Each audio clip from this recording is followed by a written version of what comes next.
দেশে বর্তমানে আমাদের এই বাংলাদেশে বহু লোক আছে এমন, আজকের এই মসজিদে দুই একজন থাকলেও থাকতে পারে, গত শুক্রবারে মসজিদে নামাজ পড়ছে 2 রাকাত, আবার যদি বেঁচে থাকে আগামী শুক্রবারে মসজিদে নামাজ পড়বে 2 রাকাত। এরকম 2-1 নামাজি আপনাদের এলাকায় আসেনি? কথা বলেন আসেনি? কেউ আছে এমন? এমন না প্রমাণ, গত ঈদে নামাজ পড়ছে ঈদগাহে 2 রাকাত, আবার যদি বেঁচে থাকে আগামী ঈদে নামাজ পড়বে 2 রাকাত। প্রচন্ড ঠান্ডা, পায়ের মধ্যে 1-1.5 ইঞ্চি আছে বালি, মোটেও গোসলও করে না, নামাজও নাই, রোজাও নাই, হজও নাই, জাকাতও নাই, এমনি নামদারি মুসলমান নামে আছে। আছে কিনা কর? এরকম আছে কিনা?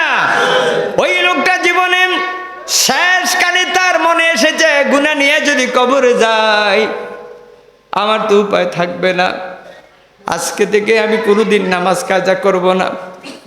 রাত্রির শেষাংশে অজু করে এসে তাহাজ্জুদে নামাজ পড়ে লোকটার মনে ইত্তাকুল্লাহ, আল্লাহর ভয় এসেছে, অন্তরটা কেঁপে উঠেছে, আমি কিভাবে কবরে থাকব। তাহাজ্জুদের নামাজ পড়বে নিয়ত করছেন, অন্ধকারের মধ্যে মসজিদের ইমাম সাহেব বলছে তাহাজ্জুদের নামাজ পড়া অন্ধকারের মধ্যে উত্তম কোন নামাজ। আপনি অন্ধকারে যদি কেউ ফরজ নামাজ পড়েন এটা মাকরু হবে, কিন্তু তাহাজ্জুদের নামাজ আপনি অন্ধকারে পড়বেন। ওই লোকটা হঠাৎ করে নিয়ত করেছে জীবনের 60 বছর বয়সে কত দুষ্টামি করলাম, কত দোকানে বসে বসে আড্ডা দিছি, আমি আজকে থেকে নামাজ পড়বো, তবে তাহাজ্জুদের নামাজ পড়বো। আলেমের মুখে শুনেছে গভীর রাত্রে যারা তাহাজ্জুদের নামাজ পড়ে তারা আল্লাহর সাথে কথা বলে। সুবহানাল্লাহ বলবেন না? ওই গুনাহগার কোটি কোটি গুনাহ তার জমা আছে তার বুকের মধ্যে, ওই লোকটা রাত্রি শেষাংশে ঝর্ণার মতো 2 ফোঁটা চোখের পানি ছেড়ে ছেড়ে আল্লাহর কাছে বলে, কত গুনাহ করছি মাওলা গোপনে, মাফ করে দাও ও গো আল্লাহ নিজে গুনে। লোকটা কয় তুমি যদি মাফ না করো বান্দারে, বলো দেখি বান্দা যাবে কার কাছে।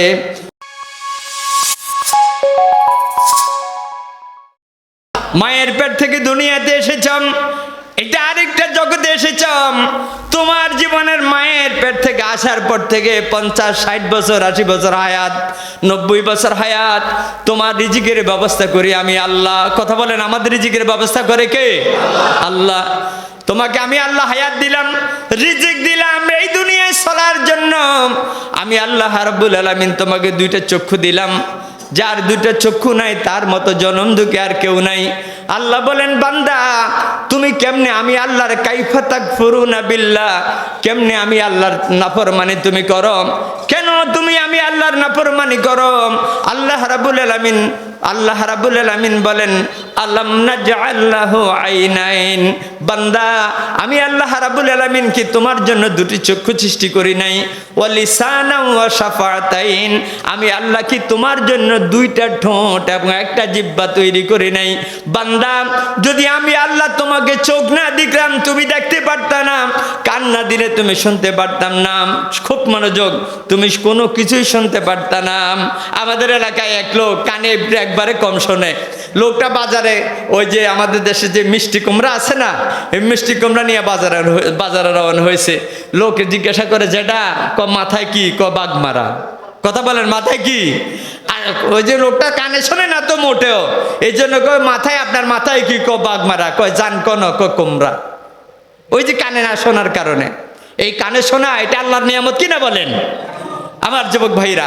আল্লাহ বলেন এই নিয়ামত পাওয়ার পরে যদি আমি আল্লাহর অস্বীকার করো, আমি আল্লাহর নিয়ামতের শুকর আদায় যদি তুমি না করো, আল্লাহ রাব্বুল আলামিন বলেন ইন্না আযাবি লাশাদীদ। আল্লাহ রাব্বুল আলামিন বলেন বান্দা আমি আল্লাহকে যদি ভুলে যাও, আমি আল্লাহর শুকরকে যদি তুমি ভুলে যাও, তাহলে আমি আল্লাহর কঠোর আযাব ভোগ করতে হবে। এই আয়াতের তাফসীরে এসেছে বুড়ো বাবারা, যুবকেরা, আপনাদের খেদমতে আরজ করি, যারা এই দুনিয়ায় আল্লাহকে ভুলে যাবে, আল্লাহর নিয়ামতের অস্বীকার যারা করবে, তারা আল্লাহর কঠোর আযাব ভোগ করতে হবে। কন্যা নাউযুবিল্লাহ। আল্লাহ রাব্বুল আলামিন আমাকে আর আপনাকে এই দুনিয়ার মধ্যে অত্যন্ত আদর করে পাঠালেন, বাড়ি ঘরে বসিয়ে না রেখে দুনিয়ার সর্বশ্রেষ্ঠ স্থান আল্লাহর ঘর মসজিদে আমাকে আর আপনাকে আসার জন্য তৌফিক দিলেন। সকলে জবান খোলে, আবারও আকাশ বাতাসকে মাতাল করে জবান খোলে বলে আলহামদুলিল্লাহ। একটু দরুদ শরীফ পড়ি, আল্লাহুম্মা সাল্লি আলা মাওলানা মুহাম্মাদাম।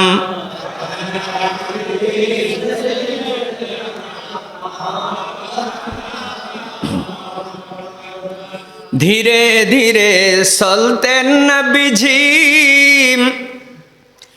রাস্তা দিয়া হাঁটিয়া, গুনগুন করে কানতেন নবী উম্মতের লাগিয়া। আল্লাহুম্মা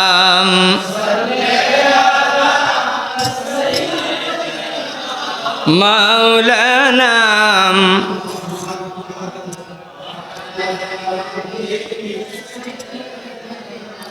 মাওলানা। জবান খুলে বলি আলহামদুলিল্লাহ। গতকালকে এই মুহূর্তে অনেকে বাড়িতে ছিলেন, দোকানে ছিলেন, কি বলেন ঠিক কিনা? আজকের এই মাহফিলে বসে আছেন বাবা। আসরের নামাজের পর থেকে ওয়াজ শুরু হলো, মাগরিবের পরেও হলো, আবার এশার নামাজের পরে ওয়াজ শুরু হচ্ছে। কথা বলেন, এখানে কি কোনো গান বাজনা হয়েছে? এখানে কি কোনো গান বাজনা হয়েছে? আজকে কোরআন ও হাদিস থেকে আলোচনা করা হয়েছে। আমার যুবক ভাইরাম, সহিহ দাইলাবি শরীফের মধ্যে আসছেন, যারা এই মাহফিলে আসছেন আপনারা কত লাভবান আমি হাদিস দিয়ে আপনাদেরকে বোঝাবো। আল্লাহর হাবিব বলেন, ক্বালা রাসূলুল্লাহ সাল্লাল্লাহু আলাইহি ওয়াসাল্লাম, তাফাক্কারু সাআতিন খায়রুম মিন ইবাদাতিন সিত্তিনা সানাম। ও আমার ধনুষালার আমার উম্মত, দুনিয়ার আমার উম্মতেরা শুনে নাও। নবীজি বলেন, আমার উম্মতেরা শুনে নাও, কোরআনের মাহফিলে গিয়ে কি আমল করলে আল্লাহর প্রিয় হওয়া যাবে, কি আমল করলে আমি নবীর প্রিয় উম্মত হতে পারবা। কোরআন ও হাদিসের মাহফিলে গিয়ে গিয়ে 1 ঘন্টা বসে বসে যদি তুমি কোরআন ও হাদিসের আলোচনা শোনো, আল্লাহর হাবিব বলেন, খায়রুম মিন ইবাদাতিন সিত্তিনা সানাম। 1 ঘন্টা ওয়াজ শোনার বিনিময়ে তোমার আমল নামায় 60 বছর নফল ইবাদতের সওয়াব লেখা হবে। আরো জোরে বলুন না সুবহানাল্লাহ, নারে তাকবীর। বুড়ো বাবারা, যুবকেরা, এই হাদিসের ব্যাখ্যায় আসছে আল্লাহর হাবিব বলেন, আমার কোন উম্মত দিনের বেলা নফল রোজা, রাতের বেলা নফল নামাজ, এভাবে 1 দিন নয়, 2 দিন নয়, 1 মাস নয়, 2 মাস নয়, 1 বছর নয়, 2 বছর নয়, আমি নবীর কোন উম্মত যদি 60 বছর নফল ইবাদত করে যত হাজার হাজার নেকের অধিকারী হবে। আমার বুড়ো বাবারা, যুবকেরা, আজকে যারা সুন্দর বিউটিফুল স্ত্রীর মায়া ছেড়ে দিয়ে মাহফিলে আসছেন, সুন্দর বাড়ির মায়া ছেড়ে দিয়ে মাহফিলে আসছেন, আজকে আপনাদের কপাল খুলে গেছে, ভাগ্য খুলে গেছে। প্রতি ঘন্টা ওয়াজ শোনার বিনিময়ে আমল নামায় 60 বছর নফল ইবাদতের সওয়াব লেখা হচ্ছে। কন্যা সুবহানাল্লাহ, আরো জোরে বলুন না সুবহানাল্লাহ। আপনি যদি আপনাদের এই ধনুষের এলাকার বাজারে দোকানে বসে বসে ঘন্টার পর ঘন্টা যদি আপনি টিভির গান শোনেন, ওই গান শোনা অবস্থায় যদি আপনি মৃত্যুবরণ করেন, আপনি শহীদের দরজা পাবেন এমন ডকুমেন্টস নাই। আমলনামায় একটা যদি ঘন্টার পর ঘন্টা দোকানে বসে গান শোনেন, আমলনামার মধ্যে একটা নেক লেখা হবে এমন ডকুমেন্টস নাই। কোরআনের মাহফিলের এমন দাম, আজকের এই মাহফিলে যতক্ষণ বসবেন বাবা, আমলনামায় কোটি কোটি নেক জমা হবে। কন্যা সুবহানাল্লাহ। তাহলে মাহফিলে আসছে লাভ না লস? ও নাফরমান, কে এখনো মাহফিলে আসেন নাই? আপনি বড় কপাল পরাম, আপনার বড় বদনসিব। যদি গুনাহ মাফ করতে চাও, আজকের এই মাহফিলে দৌড়িয়ে আসো। আল্লাহ, তুমি আমাদের জীবনের গুনাহগুলো মাফ করে দিও। কন্যা আমিন। গুনাহ মাফের ক্ষমতা কার? আরো জোরে বলেন কার? আল্লাহ যেন আমাদের জীবনের সব অপরাধগুলো ক্ষমা করে দেয়। কন্যা আমিন। আল্লাহর হাবিব বলেন, সহিহ দাইলাবি শরীফের মধ্যে এসেছে, নবীজি বলেন, মান খারাজা তালাবুল ইলম আমার যে উম্মত কোরআন শিখার জন্য হাদিস শিখার জন্য ঘর থেকে বাহির হয়ে গেল, ফাহুয়া ফি সাবিলিল্লাহ, আমার সে উম্মত যেন আল্লাহ রাস্তায় বাহির হয়ে গেল। কন্যা সুবহানাল্লাহ। যদিও আপনি ধনুষারা টাং রোড দিয়ে রেকুড়ি রাস্তায় হেঁটে হেঁটে মাহফিলে আসছেন, আমার নবী কয় না নাম ধনুষারা পূর্বপাড়া মাহফিলে আসার কারণে তুমি আল্লাহ রাস্তায় বিচরণ করতেছ। বুড়ো বাবারায় ও ধনুষারা এলাকার যুবক ভাইরাম, আমরা কতক্ষণ এই আল্লাহ রাস্তায় থাকবো? হাদিসের ব্যাখ্যা এসেছে আল্লাহ রাস্তা মানে বেহেশতের রাস্তা। সুবহানাল্লাহ বলবেন না? আমরা কতক্ষণ এই বেহেশতের রাস্তায় থাকবো? আল্লাহর হাবিব হাদিসের মাঝখানে বলেন হাত্তা ইয়ারজিউম, ধনুষারা পূর্বপাড়া মসজিদের মাহফিলের আখিরি মুনাজাত দিয়ে বাড়ি যাওয়া পর্যন্ত তুমি বেহেশতের রাস্তায় বিচরণ করতেছ। আজকের এই মাহফিলের আখিরি মুনাজাতের পরে আমি আর আপনি বাড়িতে যেতে পারবো যদি আল্লাহ না নেয়? কাহারও ক্ষমতা আছে? কথা বলেন আছে? একটা কদম দিয়ে এই আমি আপনাদের সামনে বসেছি, একটা কদম দিয়ে মসজিদের ফ্লোরে কদম নামবো, এই ক্ষমতা কি আমি মিজানের আছে? এই ক্ষমতা আমার তো নয়। আমাদের এখানে এমন কোনো মায়ের সন্তান হাত তুলতে বলতে পারবো না যে হুজুর আমি মাহফিলে রাখি মোনাজাত দিয়ে আমি বাড়ি যেতে পারবো। বন্ধুরা, এই কোরআনের সেমিনারের এত দাম, কোরআনের মাহফিলের এত দাম। আল্লাহর হাবিব বলেন ধনুষারা পূর্বপাড়া মাহফিলে আসতে অথবা যাইতে যদি তোমার মৃত্যু হয়, আল্লাহর হাবিব বলেন ফামাতা ফাহুয়া শাহিদুন, উম্মত তোমার মৃত্যু হবে শহীদি মৃত্যু, আর শহীদি দরজা নিয়ে আল্লাহর জান্নাতে চলে যাবে। জোরে বলুন না সুবহানাল্লাহ। আমরা সকলে শহীদি মরণ চাই কিনা? আল্লাহ যেন আমাদেরকে এমন মরণ নসিব করে। কন্যা আমিন। আরো জোরে বলুন না আমিন। প্যারে হাজিরিন, আপনাদের খেদমতে আরজ করব খুব মনোযোগ। কোনো থিয়েটারের অনুষ্ঠানে, নাটকের অনুষ্ঠানে, কোনো খেলার অনুষ্ঠানে বাড়ি থেকে 10 মাইল দূরে আর 1 মাইল দূরে যেখানেই হোক না কেন বাবা, ওই জায়গার মধ্যে আসতে অথবা যাইতে, গান শুনিয়া আসতে অথবা যাইতে, আমি আর আপনি যদি কেউ মারা যায়, খোদার কসম শহীদি দরজা পাওয়া দূরের কথা বাবা, গান শুনিয়া বাড়ি আসতে অথবা যাইতে যদি কেউ মারা যায়, ওই লোকটা শহীদি দরজা পাওয়া দূরের কথা, তার আমলনামা থেকে একটা গুনাহ কেটে যাবে এমন ডকুমেন্টস নাই। আজকের এই মাহফিলের এমন দাম, আল্লাহু আকবার কোন কোরআন ও হাদিসের মাহফিলের এমন দাম। এই মাহফিলে আসতে অথবা যাইতে যদি আমরা কেউ মারা যাই, আল্লাহর হাবিব বলেন আমার সেই উম্মত শহীদি দরজা নিয়ে আল্লাহর জান্নাতে চলে যাবে। কন্যা সুবহানাল্লাহ। আপনারা আরো লাভবান, আরো অনেক লাভবান। দেখবেন আপনাদের মনের কথাটা আমি বলি, আপনারা যারা আজকের এই মাহফিলে আসছেন, বক্তা দেখার জন্য কেউ মাহফিলে আসেন নাই। কথা বলেন ঠিক কিনা? বক্তার গলার আওয়াজ কেমন, বক্তা কি লম্বা না বাটি, বক্তা দেখার জন্য আসেন নাই। আপনাদের মনের উদ্দেশ্যটা আমি বলি, কিভাবে কি জানি আমার কথার সাথে আপনাদের মনের মিল আছে কিনা জানি না।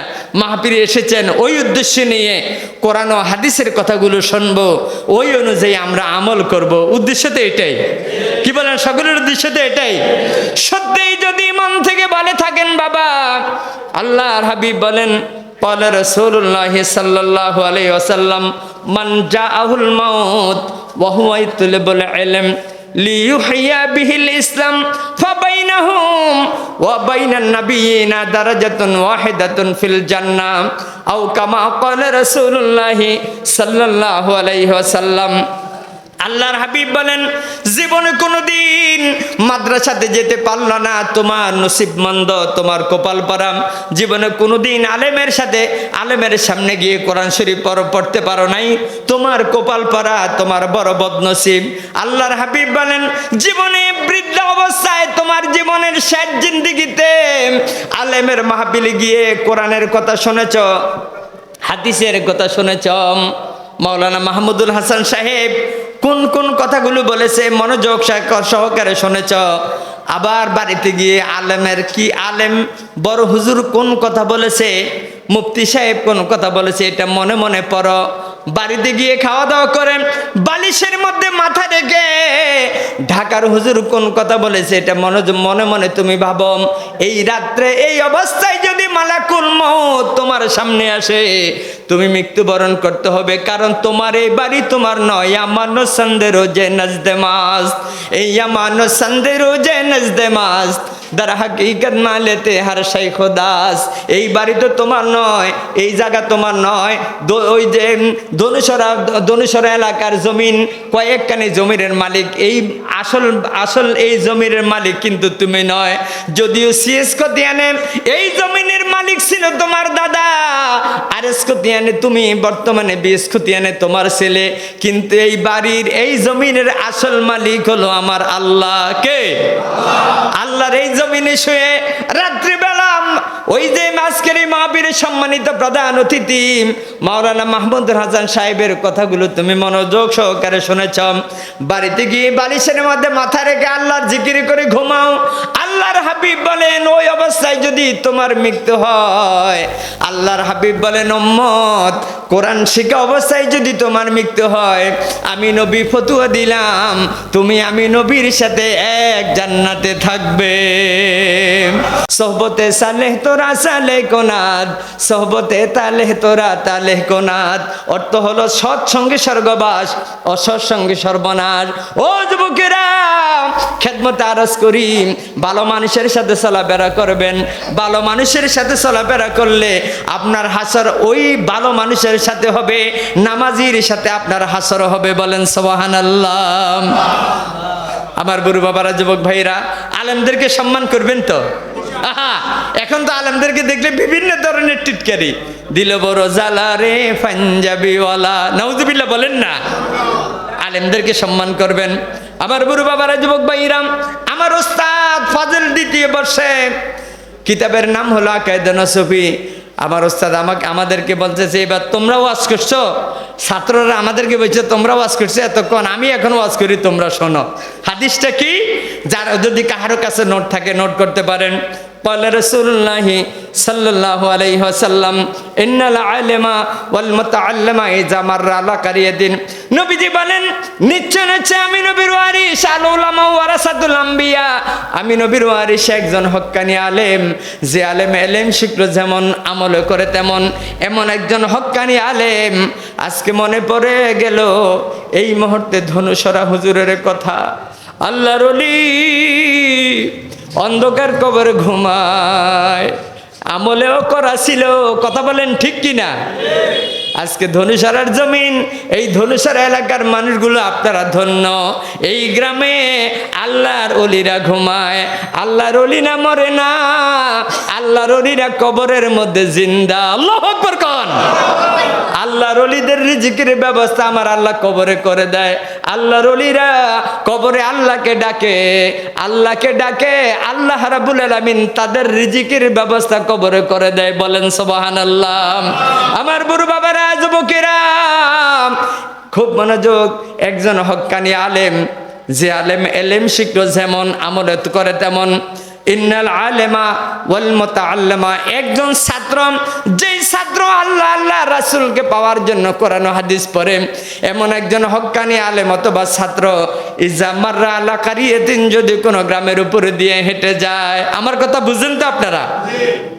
একজন হক্কানি আলেম অথবা ছাত্র যদি কোনো গ্রামের উপর দিয়ে হেঁটে যায়, আল্লাহর হাবিব নবীজি বলেন, ফাইনাল্লাহ তাআলা, নিশ্চয় আল্লাহ রাব্বুল আলামিন ইয়ারফাউল আযাবা, ওই গ্রামবাসীর কবর আযাব মাফ করে দেয় 40 ইয়াউমিন, 40 দিনের জন্য। কন্যা সুবহানাল্লাহ।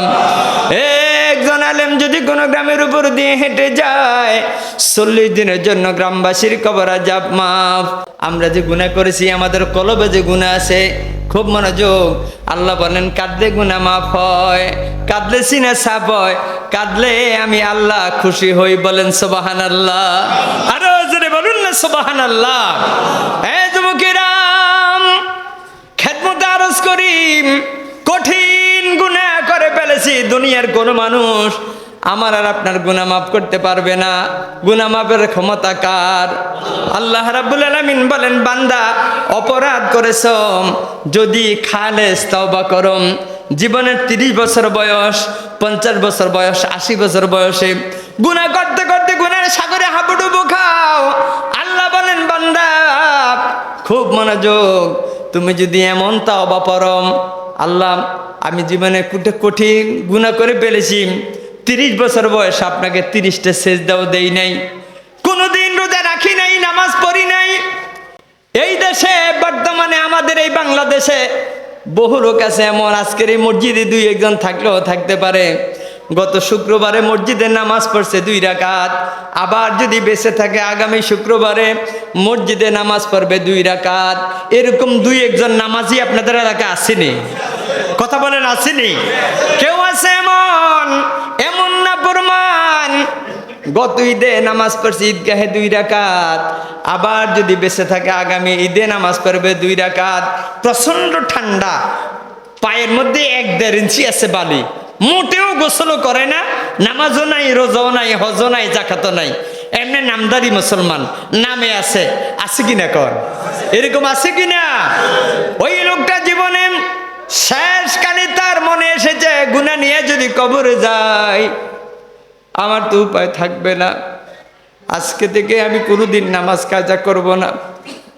রাত্রির শেষাংশে অজু করে এসে তাহাজ্জুদের নামাজ পড়ে লোকটার মনে ইত্তাকুল্লাহ, আল্লাহর ভয় এসেছে, অন্তরটা কেঁপে উঠেছে, আমি কিভাবে কবরে থাকব।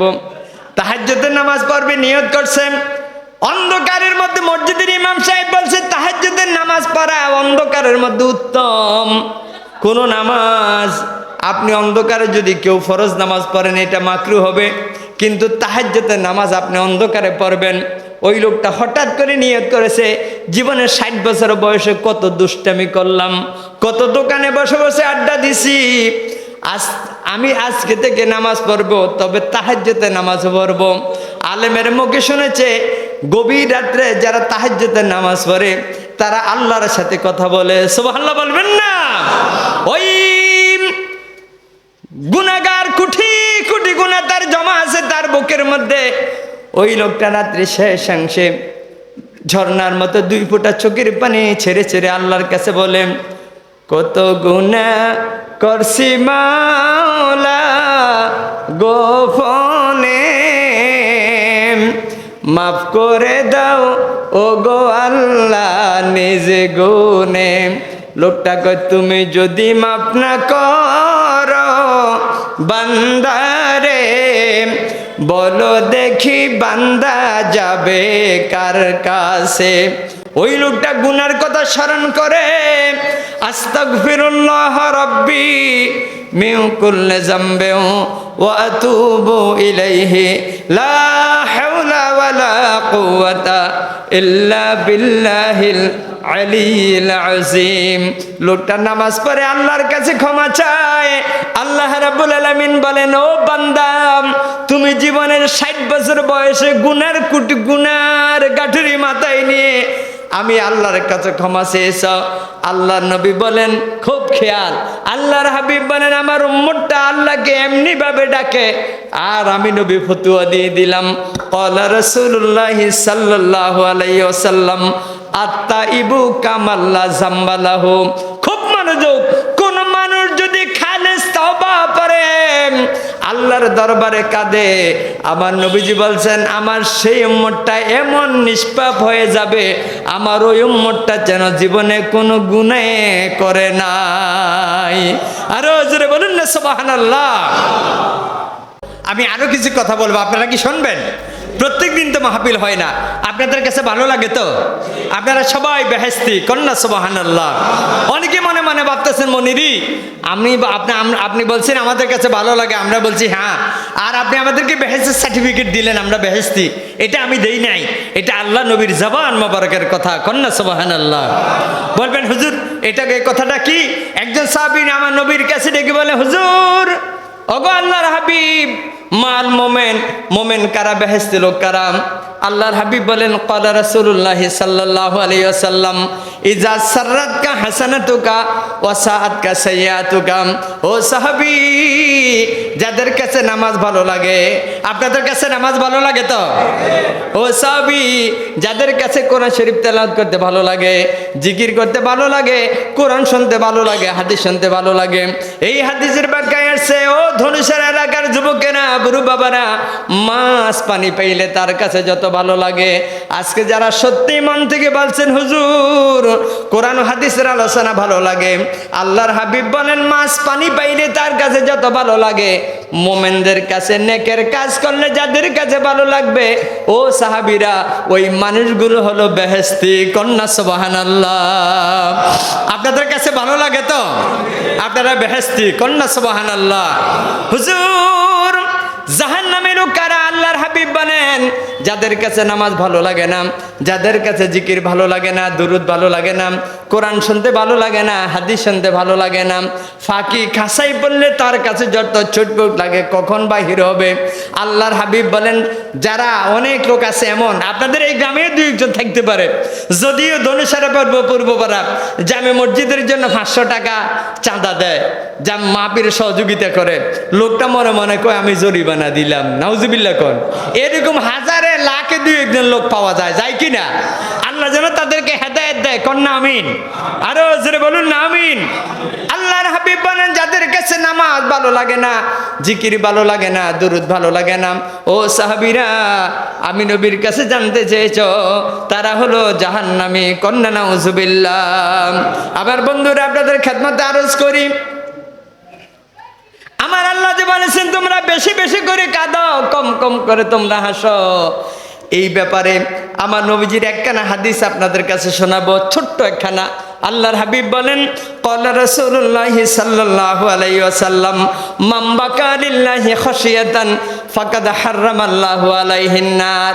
ও আমার উম্মতেরা ইত্তাকুল্লাহ, আল্লাহর ভয়ে যদি কোনো মানুষ, এই হাদিসের ব্যাখ্যার মধ্যে এসেছে মাছির মাথা পরিমাণ কোন মানুষ যদি, কোনো মানুষ যদি মাছির মাথা পরিমাণ এক ফোঁটা পানি ছেড়ে কাঁদে আল্লাহর ভয়ে, কার ভয়ে? আল্লাহর ভয়ে যদি কোনো মানুষ কাঁদে, মসজিদে এসে হোক আর ঘুমানোর সময় হাঁটতে বসতে কোনো মানুষ যদি এক ফোঁটা চোখের পানি ছেড়ে দেয়, আল্লাহর হাবিব বলেন ফাকাদ হারামাল্লাহু আলাইহিন নার। দুনিয়ার আমার উম্মতেরা শোন, আল্লাহর নবী বলেন আমার উম্মতেরা শুনে নাও, আল্লাহর ভয়ে যদি তুমি তোমার চোখ থেকে এক ফোঁটা মাছির মাথা পরিমাণ পানি ছেড়ে দিয়ে কাঁদতে পারো, আমি মদিনার নবী ফতোয়া দিয়ে দিলাম ফাকাদ হারামাল্লাহু আলাইহিন নার। একটা ফোঁটা চোখের পানির এমন দাম, আল্লাহু আকবার কোন। আল্লাহর ভয়ের এক ফোঁটা চোখের এমন দাম, পানির এমন দাম, একটা ফোঁটা চোখের পানি ছেড়ে দিয়ে যদি কাঁদো ফাকাদ হারামাল্লাহু আলাইহিন নার, তোমার জন্য আল্লাহর জাহান্নামের আগুন হারাম হয়ে যাবে। জোরে বলুন না সুবহানাল্লাহ। আল্লাহর ভয়ে যদি কোনো মানুষ আমরা কাঁদি, আমরা যদি, এটা এই দুনিয়া তো হাসার জায়গা নয় বাবা, এই দুনিয়া হলো কান্নার জায়গা। ও যুবকেরা খেদমতে আরজ করি, আজকে আমাদের শরীর, অনেক যুবকের শরীরে অনেক বল, মসজিদের ইমামকে বাজি নামাজ পড়ো না কেন? কই সময় আছে। দাড়ি রাখো না কেন? কই সময় আছে। কথা বলেন একটা সেকেন্ড কোনো গ্যারান্টি আছে? কথা বলেন আছে? আগামী দিন বিকালে এই মুহূর্তে আমি আর আপনি দুনিয়া বেঁচে থাকবো। ও যুবকেরা আজকে কথা বলে যাই তোমাদের উদ্দেশ্যে, জীবনে কোনোদিন নামাজ ছেড়ে নামাজ আমরা ছাড়বো না, জীবনে কোনোদিন রোজা ছাড়বো না, যতদিন দুনিয়ায় বেঁচে থাকবো। এই দেশ বর্তমানে বাংলাদেশের এই ক্রান্তি লগ্নে খুব মনোযোগ, আজকে তো কয়েকদিনের অবস্থা আপনারা দেখতেছেন। কথা বলেন ঠিক কিনা? এই শতকরা 90% মুসলমানদের দেশে আজকে শতকরা 2-3% লোকেরা আজকে আমাদের ইসলামের উপরে হানা দিতেছে, দেশের উপরে বিভিন্নভাবে হানা দিতেছে। যদি আমি আর আপনি রক্ত দেওয়া লাগে এই দেশের জন্য, ইসলামের জন্য রক্ত দেওয়া লাগে, দিতে রাজি আছেন? কথা বলেন আছেন? আল্লাহ যেন আমাদেরকে কবুল করে। কন্যা আমিন। আরো জোরে বলুন না আমিন।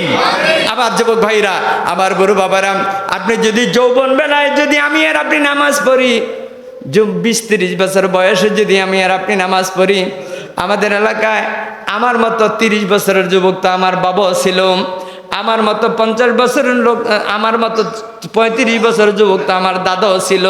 কিন্তু এখন আমার দাদা বৃদ্ধ, নামাজ পড়তে পারে না, নামাজে রুকু দিতে পারে না, সেজদা দিতে পারে না। হঠাৎ করে বৃদ্ধ রুকুতে গেছে, ঠুস উজু চলে গেছে, মানে পেট থেকে হাওয়া বাহির হয়েছে, তো ছোট্ট ছেলে কয় দাদা আপনার তো অজু চলে গেছে। কয় খবরদার, আমার অজু যায় নাই, আমার অজু যায় নাই। অজু ছাড়াই সেজদা দেয়। আসেনি কথা কোন আছে কি না? যার হুঁশ নাই, বৃদ্ধ হয়ে গেছে। নামাজ হলো জোহরের নামাজ পড়ে 4 রাকাত ফরজ, লোকটা পড়তে পড়তে 10 রাকাত পড়ছে। এখন আরেকজনে জিজ্ঞাসা করে ভাই আপনি তো নামাজ 4 রাকাত পড়ার কথা, আপনি তো 12 রাকাত পড়ছেন। কয় না আমারটা ঠিক আছে। অজু চলে গেছে। অজু ছাড়া কি আল্লাহরে কেউ সেজদা দিতে পারবে? ফতুয়ার কিতাবে আসছে কোন মানুষ যদি অজু ছাড়া আল্লাহকে সেজদা করে, সেজদা দিতে দেরি হবে, তার ঈমান চলে যেতে দেরি হবে না। কন্যা নাউজুবিল্লাহ। কিন্তু বৃদ্ধ লোকটা সেজদায় গেছে, অজু চলে গেছে, রুকুতে গেছে, অজু চলে গেছে। যুবকেরা তোমাদের ইবাদতের দাম কত? ফেরেশতারা আমার আল্লাহর কাছে ডেকে বলে আল্লাহ আপনার বান্দার বয়স হলো 70 বছর বয়স, অজু চলে গেছে, অজু ছাড়া আপনাকে সেজদা দিতেছে। এবার আমার আল্লাহ ডেকে বলে ও ফেরেশতারা বান্দার 30 বছরের ডায়েরি খোলো। আল্লাহু আকবার বলবেন না? বান্দার 20 বছরের ডায়েরি খোলো। ফেরেশতারা উল্টায়া আমার আর আপনার ডায়েরি খুলে ফেলবে। 20 বছর বয়সে তোমার বান্দা রুকু দিছে ঠিক, সেজদা ঠিক, নামাজও পড়ছে 4 রাকাতটা ঠিক, 2 রাকাত 2 রাকাত, 3 রাকাত 3 রাকাত নামাজ ঠিকভাবে পড়ছে। আমার আল্লাহকে ফেরেশতা বান্দা অজু ছাড়া আমাকে সেজদা দেয়, গুনাহ লেখা বন্ধ করো। ওই যে যৌবন বেলায় বান্দা আমার সেজদা দিছে, যেইভাবে নেক আমল নামায় রেখছ, এখন যে অজু ছাড়া আমার সেজদা দেয় ভুলে, কথা কোন ঠিক কিনা? হুঁশ না থাকার কারণে আমার বান্দায় যৌবন বেলার মতো নেক তার আমল নামায় লিখে রাখো। কন্যা সুবহানাল্লাহ। জওয়ান বেলার ইবাদতের দাম আছে না নাই? যুবকেরা আজকে আমাদের দেশে প্রায় যুবকগুলো মসজিদ থেকে অনেক দূরে, ভালো কাজ থেকে অনেক দূরে। আল্লাহ যেন আমাদেরকে কবুল করে। কন্যা আমিন। একটু দূরে শরীফ পড়ি আল্লাহুম্মা সাল্লিম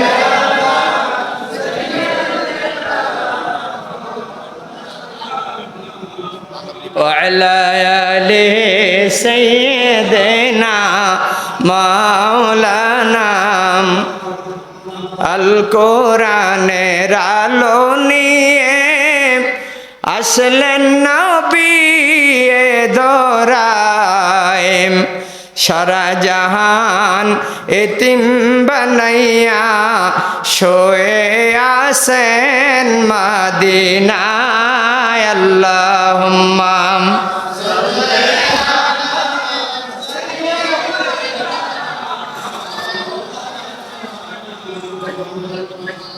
وعلى آل سيدنا। সকলে বলুন আলহামদুলিল্লাহ। হাসরের ময়দানে আল্লাহ বলবে আইনা আহলুল্লাহ, আমার পরিবারের লোকেরা কই, আমার পরিবারের লোকেরা কই? ফেরেশতারা বলবে আল্লাহ আপনার কোন পরিবারের লোকের কথা বলতেছেন? আপনি তো এক, আপনার কোনো শরীক নাই। আল্লাহর কোনো শরীক আসেনি? কথা বলেন আল্লাহ কয়জন? আপনাকে কেউ জন্ম দেয় নাই, আপনিও কাউকে জন্ম দেন নাই, আপনার সমকক্ষ কেউ নয়। এটা হলো সূরা ইখলাসের অর্থ, মানে কুল হু আল্লাহর অর্থ। কত বুঝেননি আমার? তো এখন আপনি হাসরের ময়দানে ডাকতেছেন আইনা আহলুল্লাহ, আমার পরিবারের লোকেরা কই?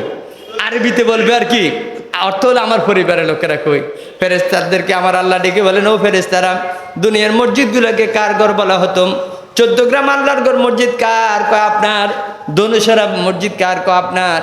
ও ফেরেশতারা যারা আমি আল্লাহর ঘরে এসে নামাজ পড়লাম, যারা আমি আল্লাহর ঘরকে টাকা দিয়ে সাজালো, সিমেন্ট দিল, ইট দিল, টাইলস দিল, ও ফেরেশতারা তারা হলো আমি আল্লাহর পরিবারের লোক। সুবহানাল্লাহ বলবেন না?